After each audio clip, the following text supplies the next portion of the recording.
ছোট্ট আমার মেয়ে সঙ্গিনীদের ডাক শুনতে পেয়ে সিঁড়ি দিয়ে নিচের তলায় যাচ্ছিল সে নেমে, অন্ধকারের বয়ে ভয়ে থেমে থেমে। হাত ছিল প্রদীপখানি, আঁচল দিয়ে আড়াল করে চলছিল সাবধানে।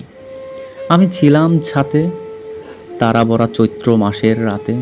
হঠাৎ মেয়ের কান্না শুনে উঠে দেখতে গেলাম ছুটে।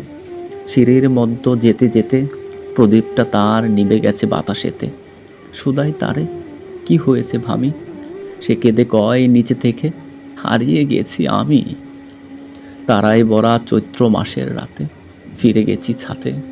মনে হলো আকাশ পানে চেয়ে আমার বামির মতোই যেন অমনি কে এক মেয়ে, নীলাম্বরের আঁচলখানি ঘিরে দীপশিকাটি বাঁচিয়ে একা চলছে ধীরে ধীরে।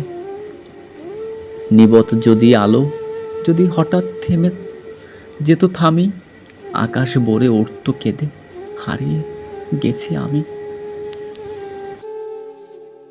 হাজার বছর শুধু খেলা করে অন্ধকারে ঝুনাকির মতো, চারদিকে পিরামিড, কাফনের ঘ্রাণ, বালির ওপরে জোছনা, খেজুর ছায়ায় ইতদস্ত।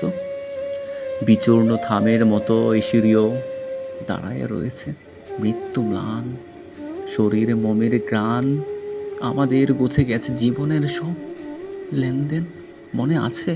সুদালো সে, সুদালাম আমি শুধু বনলতা সেন।